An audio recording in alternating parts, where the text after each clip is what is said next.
You are listening to the Co-Movement Gym podcast. The following is a conversation with Patrick Hallahan. Patrick is an ultramarathon athlete residing in Syracuse, New York. He recently completed a grueling 213-mile trail race, the Tahoe 200, placing 13th overall with a time of 76 hours and 32 minutes. The last 6 months of training leading up to the race, Patrick ran 260 hours, covering 1,200 miles and climbing 344,000 vertical feet. I would like to thank our sponsors, Native Pass Supplements, Lombardi Chiropractic, Home Sweet Home Cleaning, and Thin Line Martial Arts. If you are enjoying this content, I ask that you support these companies in the description and take advantage of the enticing discount they're providing our listeners by using our code COMO15. That's COMO 15. I thank each and every one of you for being on this journey with us. Now, please enjoy the show. Pat, welcome to the Co-Movement Gym podcast. How you doing, buddy? Thank you so much. I'm doing excellent today. How are we doing? Good, man. Good. I'm thrilled that you could make some time to jump on the show here, especially after such a huge race and an accomplishment. So first off, congrats on finishing the Tahoe 200. Thank you so much. Thank you so much. That's one of the most amazing feelings I've ever had in my life, for sure. I bet, dude. So I want to walk listeners through with this interview, just sort of like your experience. And I want to start off this conversation with a post that you made on Instagram that I'll read, and then we're jump from there. So you wrote, at about mile 6, things started to turn for the worse. The altitude was already affecting me, and the exposure to the sun and the extreme heat had me feeling like I had run a complete 100-miler by mile 30. I knew at this point this effort was going to take everything out of me and more. I knew I had to be willing to go to a place I never have before. And at this distance and heat, whatever happened to me was going to happen to me. I'd be lying to you if I said I felt confident at this point. I know it looks badass doing these, but it does not feel it often on the course. We had 64 miles before we were able to see the crew for the first time again.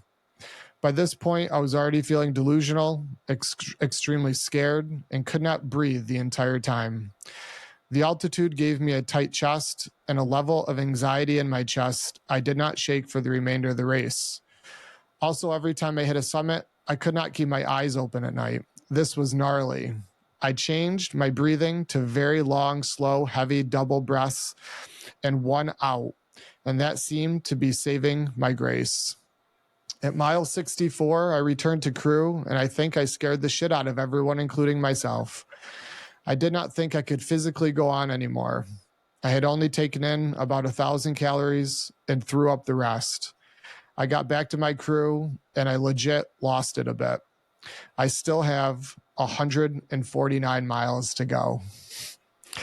So at this point in the race, Pat, what did you tell yourself that enabled you to stand up and put one foot in front of the other? I don't even think it was so much telling myself anything. It was more the repetitions of the mental kind of training I did leading up to this. What's funny is I never even had great luck in the 100-mile distance. I had some injuries with that, and I was just trying to push through them, and I was never able to put that correct training together, you know? And especially with a 100-mile distance, it's so special to finish those. You don't really want to take any shortcuts either. And I feel like with my injuries and just stuff, I wasn't being completely honest with myself at that point. Then I started getting a little bit better, and this year I just made a flick and a switch in my brain, and I just told myself, no matter what, we have to put everything into this training. Because I know when I get there, we're going to hit walls. And I didn't expect it to be that soon either, you know? So that was so crazy. But I just made myself very uncomfortable during this training for the 6 months, getting in cold water every morning, just anything I could for my brain to kind of just mentally callous it. And so I think more so during those hard times, it was just having confidence, knowing that I've been able to push through this before. And just, especially my last 100, I'm so happy I did that one because it just showed me those true lows. And hey, just, slow down if you have to. Go get some food, go reset and get back out there. And that was just kind of the mantra in my head is, hey, anytime this hits, just kind of reset. And also in the first 6 miles, I was able to run with Michelle Graglia, who's just a phenomenal runner. He won Moab 240, and he was just, it was like a dream come true getting to talk to him. It felt so surreal. But he said, just go with the flow, go with whatever your body's giving you at that time. If you want to run right then, just go run, go have some fun. If you're starting to crash, slow down a little bit and just go off of what you're able to do. And honestly, I kept that in my head pretty much the whole time. And it was weird because except for like two times I really wanted to give up, I never even had like a flicker of thought about actually giving up, which is really great for being out there that long. So yeah, I would say it was more through just repetition and adapting just my mind over the time rather than in that moment being like, how am I going to get through this? Yeah, so you weren't really panicking per se because of your training leading up to this. You were putting yourself into discomfort and, different challenges and pain and whatnot, so that when you return back to that pain cave, as Courtney DeWalter would say, you Oh, of were course. familiar with that feeling, and that allowed you to push Absolutely. on. Yeah, yeah, that's huge. What was the dropout rate with this race? Was it Yeah. half or So this year was a little bit less people just because they had to move the race back a month from all the snow out there. So I want to say like 212 people started and 110 finished. So it was almost half the people dropped out. And within honestly Mhm. the first like 80 miles, the amount of people that dropped was just so insane. I mean, what kind of oddly made me feel better is Sally McRae that was out there, and I know she's so seasoned and experienced in those ultras. So I was going back and forth with her for like 100 and probably 70 miles, and she was going through exactly what I was. So like I'd come around a corner, I'd see her throwing up, and I'm like, okay, at least like these seasoned people are also going through this out here. So like that oddly made me feel a little bit more comfortable, and like that kind of got me in the zone too. And it's like I don't know, it just kind of made me feel like I belong, and I'm like, all right, let's do this. So it was pretty cool. Sure. Did you have to qualify for that? Because I'm just curious because you said a lot of people dropped by mile 80. So um was there a qualification? And if not, the percentage of people that quit at mile 80, I'm assuming that they had never done over 100 before, probably. Would you agree? Or something really went wrong? I mean, it could be really interesting. For example, Michelle, who was pretty much he was pretty much a shoe in to win that one. He stopped at mile 60, or 64 when he got back. So I read Wow. his post, and I think a lot of the his to do was kind of his why. He was kind of struggling with that out there. So I don't think it was as much physical for him. But I know I was even talking to some people from like Utah that were out there, and just everybody was struggling with just the acclimation to the elevation and just the heat. Like nobody had a good day. I think even the top guys, everybody was just struggling beyond belief. So, but also to that question, you it's basically just a lottery, and anybody can apply for it. And she kind of has some questions, asking your story and stuff like that. So I think she kind of Hmm. deciphers just people who are she can tell are very passionate and really are looking for something in their life to really reach out and try for. So, and I think that's really special as well because it allows somebody like me who just got into this 5 years ago to go compete with some of these greats.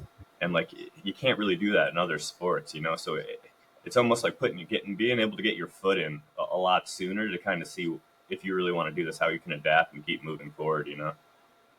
Hmm. Do you think the big names, like the professional level, they're still in the same lottery? I'm assuming. Yep, absolutely. And then I know, like for example, there's the triple of crown of running that Candace puts on, which is Tahoe 200, Bigfoot 200, and then Moab 240. And people, I'm pretty sure they get a shoe in if they do the triple crown, which is all three races. And this year it's crazy. I think they only had like a 3 week turnaround until Bigfoot coming up in August here. So, I mean, Man, yeah, that's yeah, yeah, not a lot of time to recover. no, and like you mentioned, I think like I'm learning like hormonally, I think it's kind of the hardest. Just the mental part, the hormonal homeostasis is the hardest part to kind of get back into. And I think some people balance that better than others. Others probably have better methods as they get into it, kind of learning what works for their body and stuff of that nature. Yeah, I'd say my guess is the more time your body has to not even, I guess you could say adapt, but the more it recognizes those kinds of events, right? I think it probably recovers faster after, because it knows it's not life and death. Absolutely. For Yeah. you were experienced up to 100, which is amazing. But 213 miles is a lot farther. Yeah. And, Especially those last so 13. yeah, exactly. Which we'll talk about that in a little bit. But it's it's very interesting. Your body, I'm assuming, like hormonally, like cortisol especially, was probably thinking that it was life or death, right? Like in 100%. caveman days, if someone was running slash hiking 213 miles, most likely it wasn't for fun. It Yep. was for survival. So your body was definitely firing off. So I can assume, a long recovery for sure. But Yeah. seems like you're doing great. Yeah, absolutely. Absolutely. Yeah. So I want to talk about your feet. On day 2, your feet started to fall apart, which we can see why. You described your pinky toe as having no skin left. What process did that look like to get your feet patched up? I know that Bob texted me at a mile 140 and said that your feet were really bad. The Yeah. doctor was looking at them. I think she had said something like it was the worst she's ever seen. Yeah. So how do you like? I don't have a lot of experience with feet getting tore up, but when I competed in the CrossFit Games, I lost Yeah. my calluses. Yeah. 100%. Um, and it was bleeding bad. Like I had a doctor look at him, patch him up, and it was painful. I pushed through and finished the weekend. But like for you, what did that look like? How long did it take to get repaired? How did they repair? Tell me about that. Yep. So I came into the one aid station around mile, I think it was like 101. So you just crossed that 100-mile barrier. And honestly, I was in such good spirits at that time. And I came in, I saw my crew, Bethany, Bob, and Steve were there for me.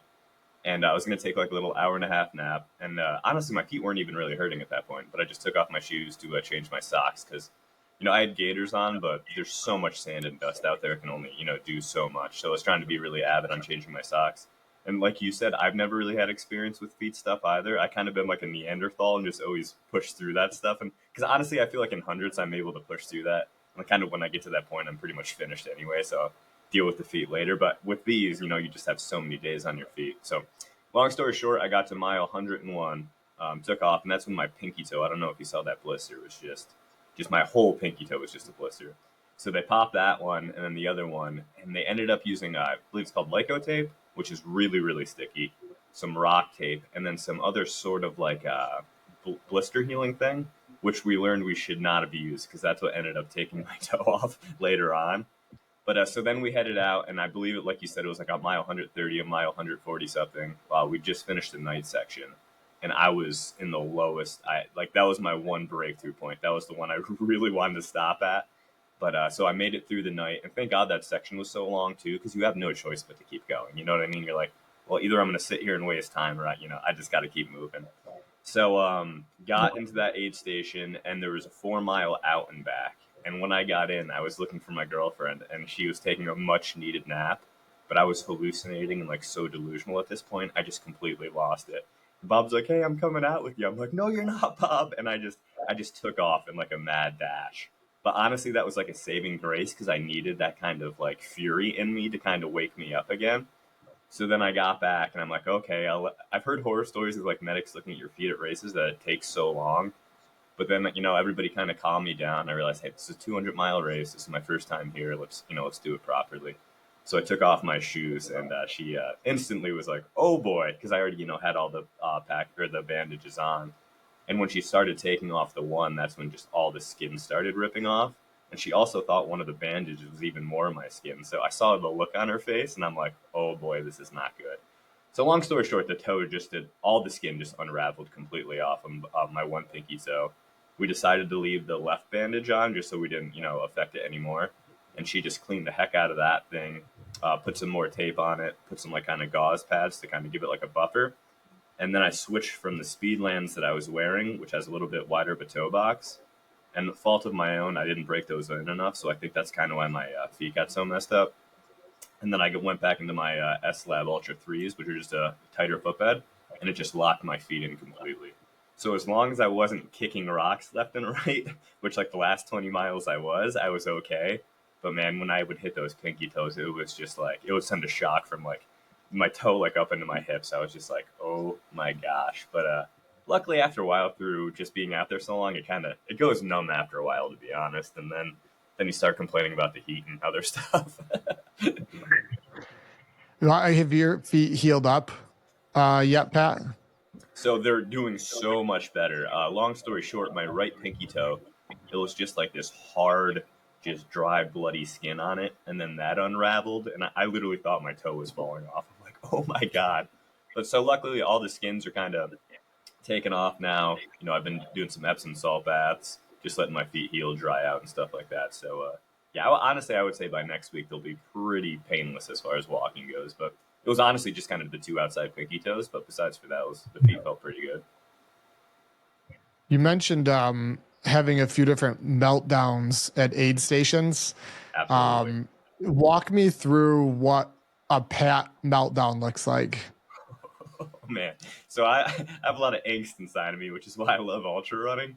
But just and you know, and it goes to show too. Like I remember listening to a lot of the pros saying like you'll truly see who you are in those dark times. And that's what I love about ultra running. It teaches me so much about myself and the things I need to work on. And I know one of my emotions I often go to is anger. You know what I mean? So it taught me out there. I went to a place of very vulnerable, scared like anger, if that makes sense.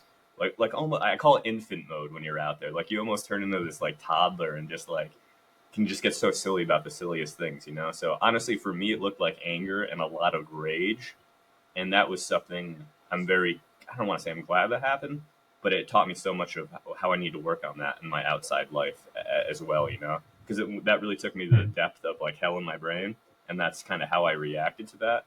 So that's what I love. It just kind of teaches you in those really kind of scary times how to act to situations and kind of how to handle them a little bit better. So oftentimes I reflect from that and try to better myself as a person every day through Do that you stuff. think that the anger and the rage at those aid stations helped you or hurt you? Honestly, I think helps me. Yeah. It's so tough because I almost wish in those situations I didn't even have a crew. So because it's hard to have others see that side of me too. You know what I mean? Because I know I'm gonna be okay, and I know later on I'm gonna forget like all about it. But when people kind of see it, like it can be kind of intimidating, a little bit scary, you know.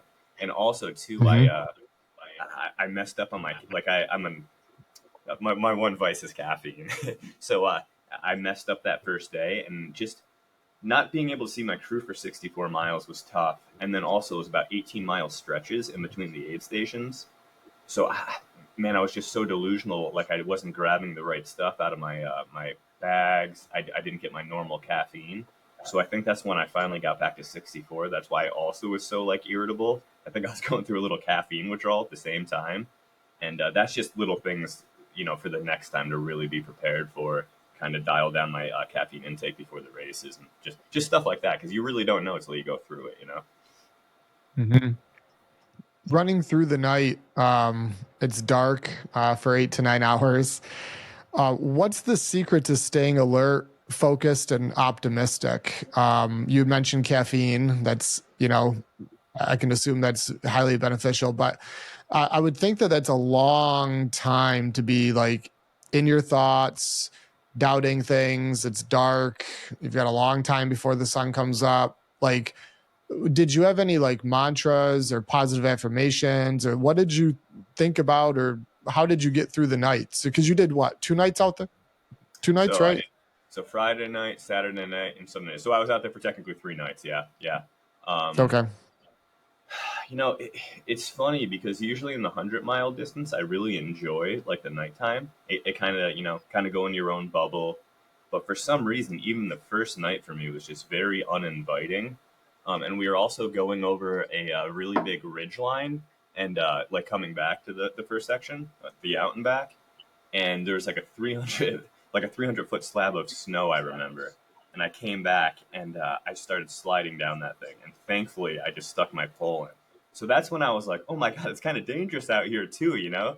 So that's kind of when like it really kind of hit me. I'm like, okay, between sleep deprivation, being out here in the dark, being able to fall off a cliff, you have to be a little bit more alert, and you kind of have to look at this as more like a survival kind of technique as well, you know? Um, but yeah, through the nights, I don't know, they were just very, very rough for me to be honest. And I just they did go by kind of quickly as well, so that was nice. The sun came up pretty quick. It was like a catch-22 because I was out there, kind of like a homesick feeling at night, but also knowing once the sun came up, it was going to be that much hotter and that much harder to move. So I honestly think that was in the back of my head the whole time, and that just kind of forced me to keep moving through the night. I'm like, hey man, you're really tired. You're not really feeling this right now, but it's going to come out. It's going to be hot, so let's just make this count, you know? And also just through all the training I did, it was just anything goes at this point. You know what I mean? I was just willing to push through anything. And between being, you know, just in so much heat with the sun and the direct sunlight and the altitude, I was so delusional for so long. I didn't have very clear thoughts either. And I think that made it a little bit easier for me too. Because I can overanalyze things and get so in my head out there. And that was kind of like, that was tucked down a little bit, I think, through just being so exhausted. So I think that was almost a blessing in disguise as well, you know, if that makes sense. Yeah, that's actually ties into, you know, something I want to get into. You had mentioned having audio and visual hallucinations, especially around mile 150, I think it was. Um, what was that like? I've heard other ultra runners talk about this. You know, seeing, you know, former deceased relatives on the trail and talking to trees and seeing, Yeah, you know, unicorns running through the woods. And like, I guess it's pretty common. I've never had that myself, right, but right, right. tell me about what that was like for you. Okay. Yeah, and it was super interesting too, because like I've been out for like 31 hours before, and like I would see like a little bit of like moving stuff, but nothing crazy, you know. So even when I got to mile like 70, I was just so out of it, and I think from the altitude too that I was even like starting to just hear things out there. I'd hear a lot of voices, but especially so like you said, like more into the mid hundred. I'd be out there and I'd be talking to my crew and completely forget what I'm talking about every like 2 seconds, and then I would hear somebody having a conversation next to me, and it became so normal. I just realized nobody was over there. It was just something I do. It was just like, okay, that's there. I'm gonna leave that alone. And I just kept hearing voices and kind of just all sorts of weird like squealing, just all sorts of weird stuff the entire time.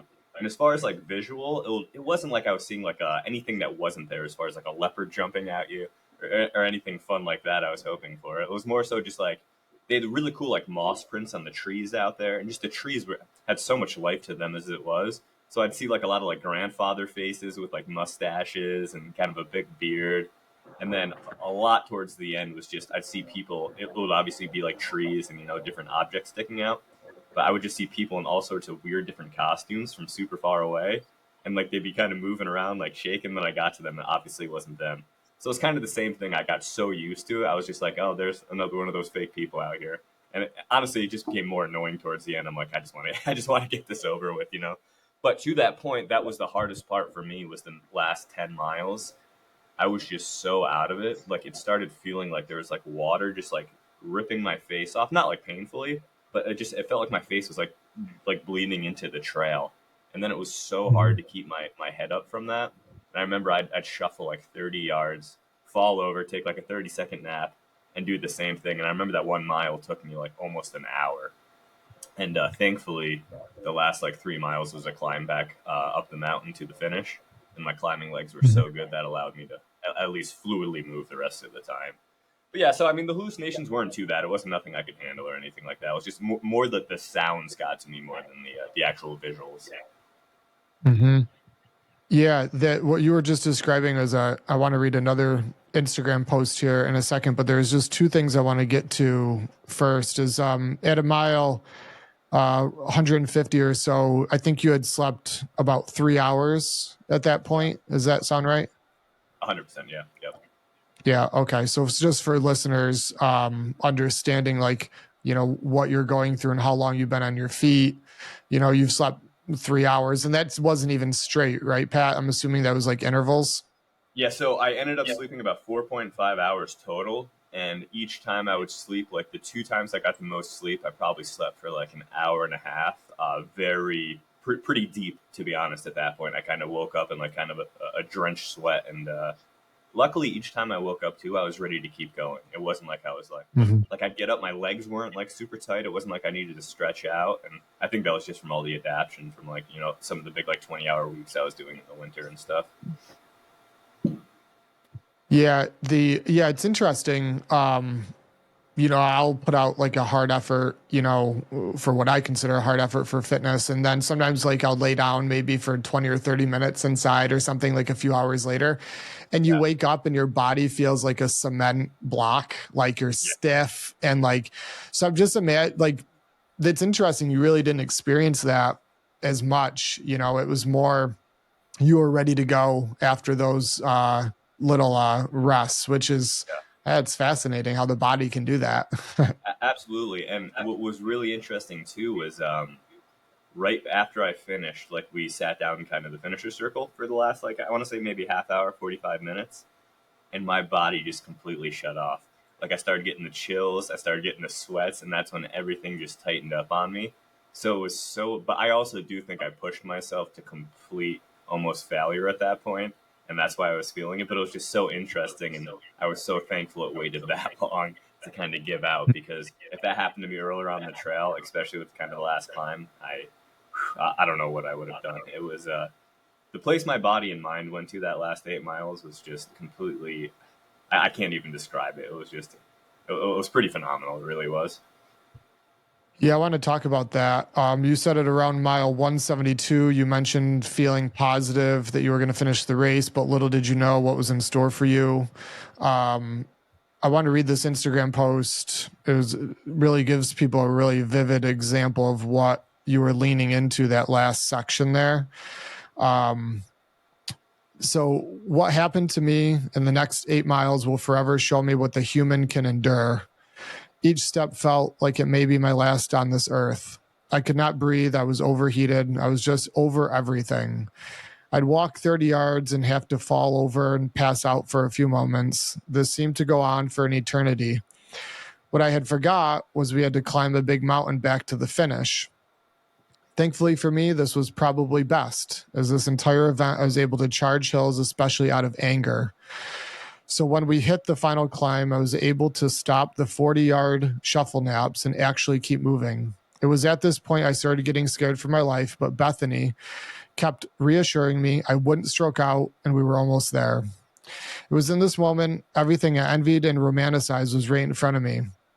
This was the point that I truly had to prove to myself I could do anything I put my mind to. This felt superhuman, scary, savage, pathetic, weak, strong, and everything in between. So that's a pretty great example how you're feeling there. How did the crew at this stage in the game play a role in you moving forward? Oh my gosh, it was so huge. I know the winner of the race had no crew there whatsoever, and that is just so insane to me. I mean, I'm sure that comes with experience and adapting in time, but for me, it was just like that was something like my soul was just so like I couldn't wait to see them. You know what I mean? I couldn't even it was just so important for me to kind of show the pain I was feeling to like a few of my buddies that were there to just so I don't know. You just want people to kind of understand and relate to you when you're kind of going through that through so much pain. So for me, they were just so vital. And I know like Bob came out with me through some night sections, and it was kind of funny because right when we went out, it turned to like a lot more technical and Adirondacky, so it was just so perfect for Bob to be out there for that. But yeah, everybody just kept me so intact, and honestly, if I didn't have my crew there, I don't know if I would have been able to finish. I don't know if I would have had that because what was so crazy to me too is I never use my phone running. Like that's my one thing. Like I want to get away from all that. That's what's so important to me. Kind of bring it back to the natural stuff.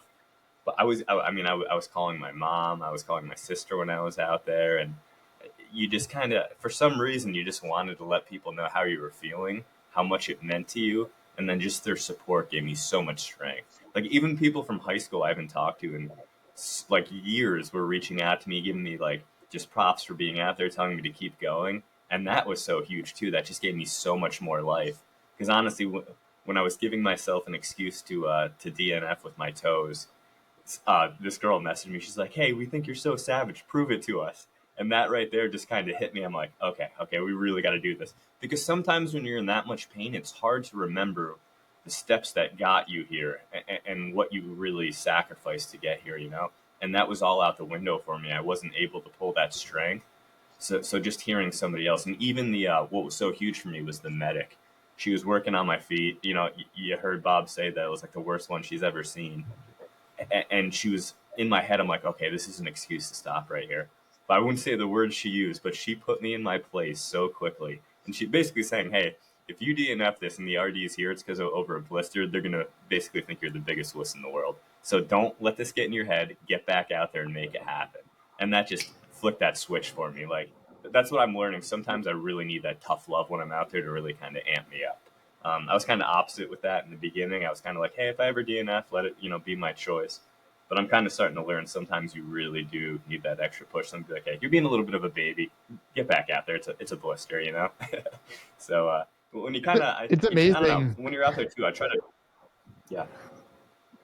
I was just gonna say, Pat, sorry. It's amazing how much the morale gets lifted when Yeah. you talk to someone, see someone. Like yesterday, I just did a short 6 mile, 3 mile out and back, and I saw a friend on the trail, Yeah. like really quick, and we like slapped high five going out, and then we crossed coming back.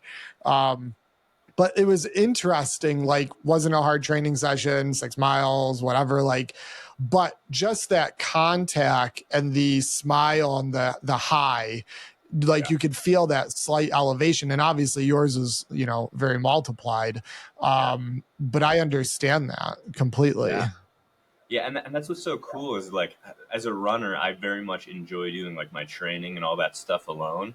But when you're out there, you just realize, and like you said, like coming into aid stations. I remember this guy was coming out of one, and he was just in such a good mood. He's like, "Dude, you're gonna get down to that aid station. They got slushies. The morale is high." And he was just like, "Woo, let's go!" And that just like, first of all, I heard slushy. I was so hot. I'm like, I'm completely in. But it did. It gives you kind of that. I don't know if it's that adrenaline boost it kind of gives you. It just kind of feeds your soul, you know what I mean, and allows you to really keep going. And that's what's kind of cool about some like out and backs and stuff when you do see people kind of cheering you on, you cheer them on, and you kind of realize what it's all about. And you're both really out there pushing your limits. And I think remembering how special what you're really trying to do is so important when you're out there because it can get lost very easily when you kind of start feeling sorry for yourself or what have you.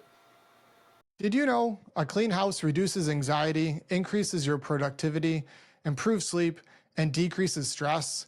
Yes, all of those health benefits just from having a clean house. The problem is that no one finds cleaning fun, except for the great folks at Home Sweet Home Cleaning. Mention the Co-Movement Gym podcast and receive 20% off deep cleans for all clients who sign on using their reoccurring services and start enjoying a clean house today. The majority of supplements on the market are junk and a waste of money. Lack of regulation allows these companies to sell cardboard and a pill, and they get away with it.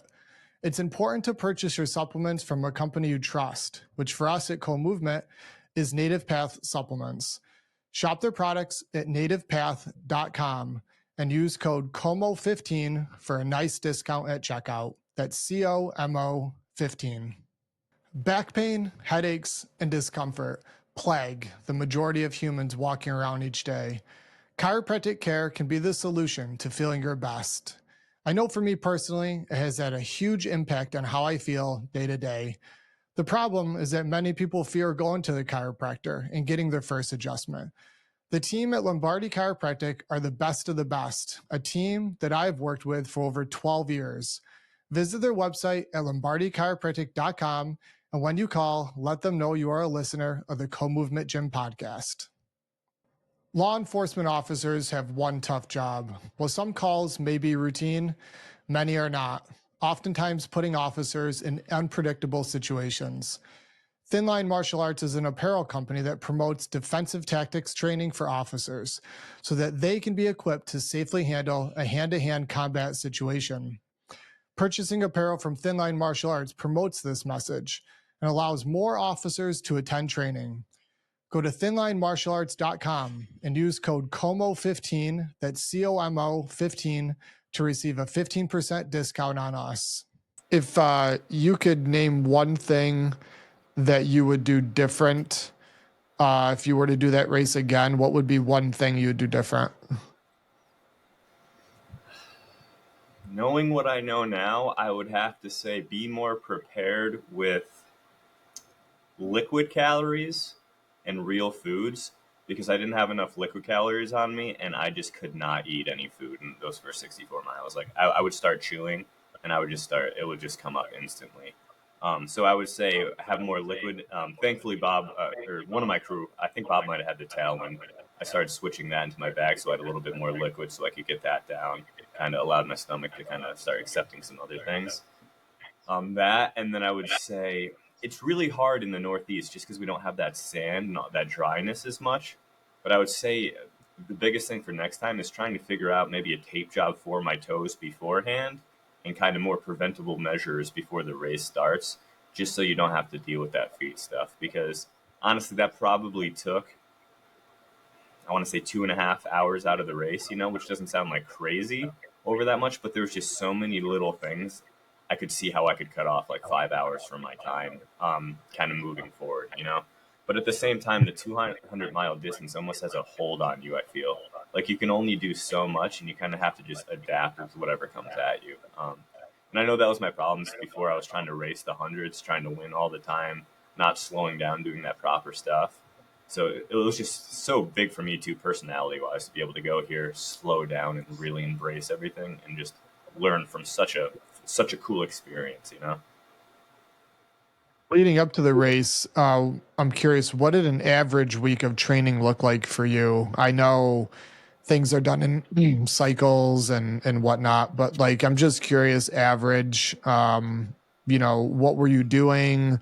Obviously, you were running, but I'm curious about like frequency, volume, and any other things other than running that you did Right. to prepare for the race. Yep. So this is actually the one thing I wrote down because it's kind of.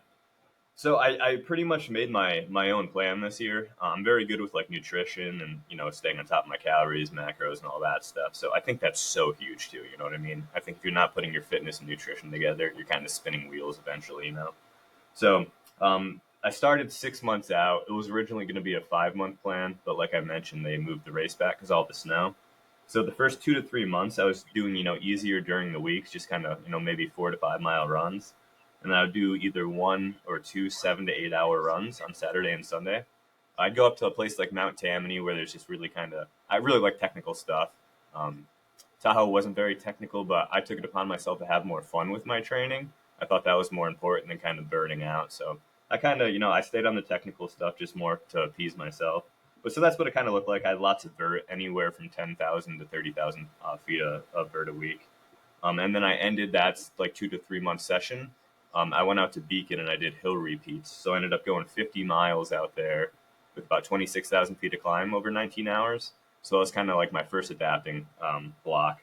Then I transitioned into bigger weeks, just really getting my miles up, and then my peak weeks, which were 70, 85, and 100, I believe, with ranging from 20 to 30,000 feet.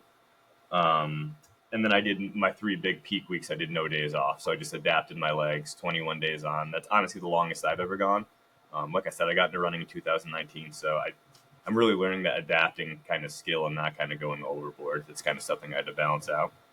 But then, so I did that, and then I went into my first 24-hour race, which was in April, I believe. And so, to your question, if you did anything, outside of the running, that's when I noticed. So when I got into running, I was doing a lot of bodybuilding, so I had so much muscle mass around my joints and like tendons and areas, which I lost. So I got to this race and I was killing it. I felt so good. And mile 50, and my knee started locking up on me, and I've had that happen before, so I realized it was from my IT band. So I had to tap out of that race at mile 75, and I wasn't even mad at that. It was such a good learning experience. I went there to really dial more in my food, my nutrition, and hydration, and but that made me realize I needed to start lifting again. So I started doing some wall sits, some deadlifts, hip strengthening, lateral band walk, clams, just anything to really build up my glutes, my hamstrings, my hip area, because my quads were just kind of overpowering everything. So that was what I really needed to focus on. That's why my IT band was tightening up. So I got back into 1 to 2 days a week of that lifting, and that helped so much. And then it was really important to me to get that mental training in. So I went to Infitness 100 Mile in Vermont on May 26th, and everything. Unfortunately, I just have really bad stomach issues a lot of time when I'm running. So that one was miserable as far as like going to the bathroom a lot. But I just dialed in that kind of mental strength there, and I was able to grab the win. That was my first actually sanctioned 100 mile finish too. The first one I did, it was during COVID, so I did it on my own. But so that was huge. I grabbed the course record for that one, and that just gave me so much confidence and really showed me I can have those strong legs, for a long time. So that was my final one, and then after that, I kind of just took like a week off, and then got into like a 40 mile week with just probably like 10 hours, kind of built up, just slow little weeks like that, and just kind of drifted into the race, kind of so.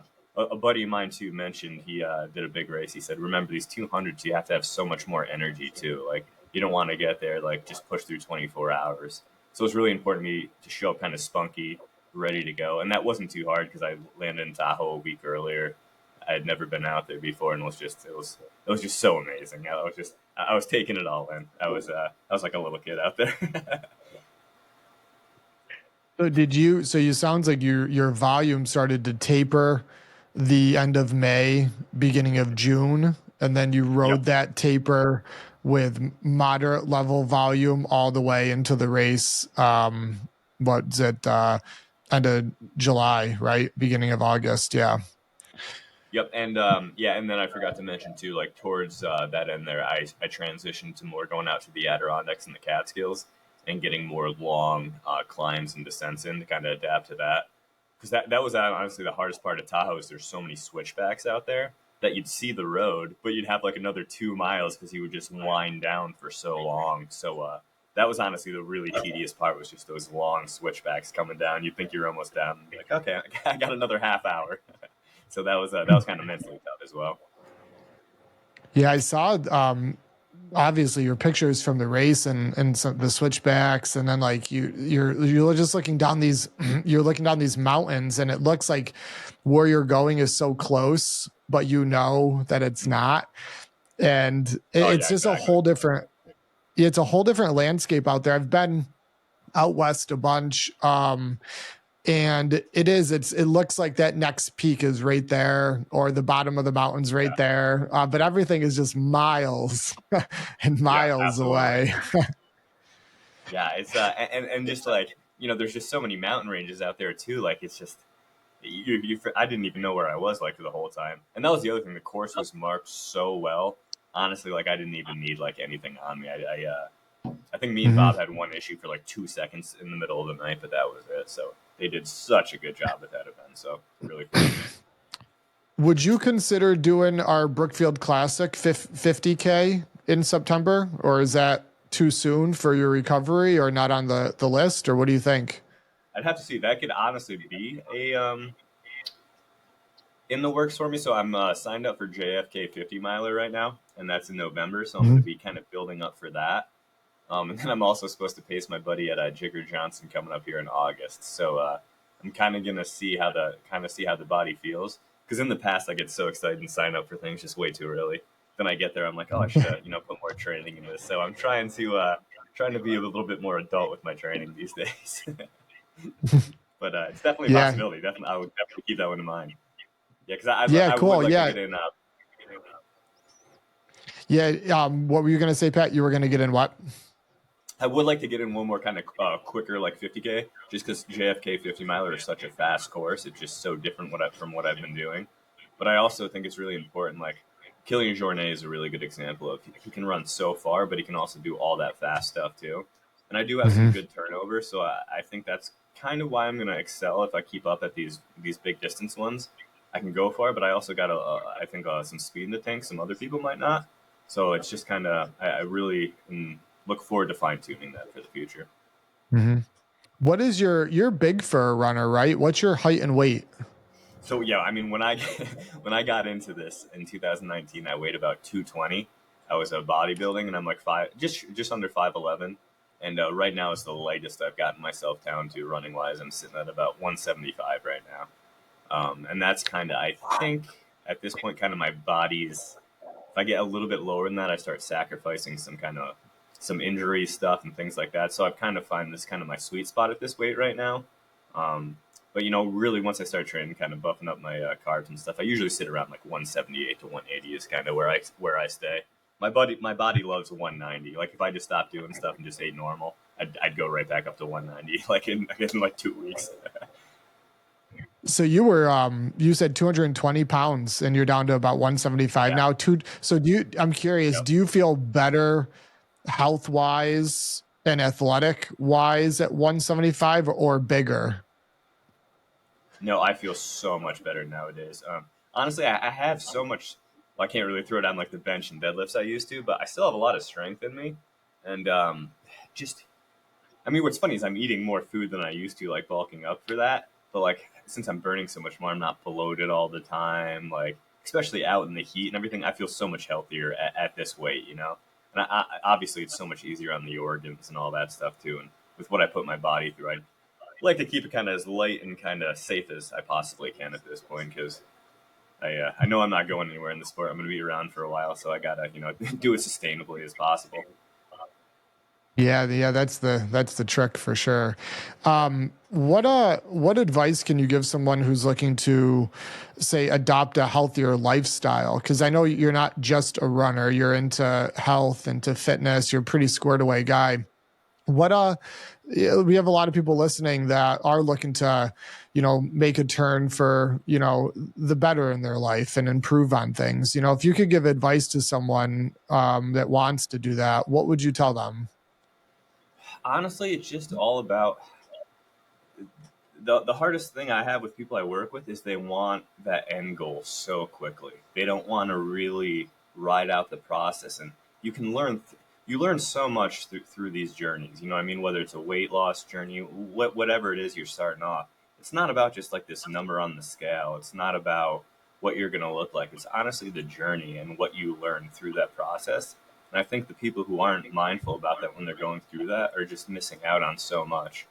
The biggest thing for me is just if you're going to do something, do it the first time, no matter how bad it sucks. Because you can give yourself so many excuses. And I have DNF races I shouldn't have, but I can admit it at this point. And it's just being mindful with yourself and just kind of giving yourself a plan, being kind of gentle with yourself in certain areas, but also a savage in other because we can let our, excuses kind of run rampant. But yeah, I would say the biggest thing too is just kind of if once you get into it, be willing to go to those places you don't want to. Say it's a 3 month training block, do it no matter what. You know what I mean? Because at the end, even if it's not everything you thought you were going to get out of it, you're going to learn so many different aspects from so many different avenues. And the biggest thing for me is I quit drinking about 7 years ago. Kind of had some on and offs, and I've been drinking now in 4 years, and that was the single biggest thing I've changed in my life. Because just the more studies, and I listen to Andrew Huberman a lot. Just what it does to the body. Like even with him saying like one beer now just it goes to every cell in your body, like your brain and stuff. And for the recovery and just how much you have to add up in this sport, it's just so important to me to like not even like kind of. Some people want a victory beer. For me, it's like hey, I don't want that anymore. The victory is now dissecting what I just did and keep climbing those ladders. And that could be extreme for some people, but just for anybody, I would say the biggest thing is just if you're gonna do 3 months, just do it. Put yourself fully in no matter how bad it sucks, just get it over with because that's going to open up new brain waves. That's going to show you what you're possible, and especially in today's society, it's hard in this country, but also it's the easiest, pretty much humans have ever had. So we get so bored and so complacent. We can make so many. We like to build our own problems rather than like going out, kind of creating your own hard. And that's what I think is so important. That's the point I'm trying to get is in today's society, you got to kind of create your own hard to kind of, in my opinion, find out about yourselves, how to be better for others. Because I think that's Mhm. kind of the age we're seeing nowadays. Is we got to be more gentle towards one another. Yeah, Joe Rogan talks about that, like creating your own positive, difficult challenges Yeah, versus if you don't do that, the alternative is just welcoming negative challenges into your life. yeah, And yeah, you and I see eye to eye with that pretty good. And the alcohol thing is also very interesting. I follow Dr. Andrew Huberman also. And yeah, I don't drink. Maybe twice a year at like a wedding, I'll have a gin and seltzer or something. And it's not that I don't love alcohol. I love the taste. I Yeah, yeah, like me all too. alcohol. I can get into trouble very fast. Yeah, But the research shows, like with hormones and cognitive and inflammation and recovery and mood, like there's so many things that even you may have one or two, there's effects and they're not positive.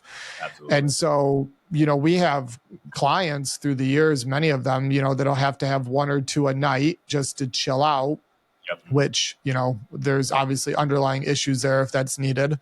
um but it is amazing that when your body can come off of maybe needing that, or even mentally, like you hear people say like they can't really be social or go out to like an extroverted type setting without having a drink in their hand.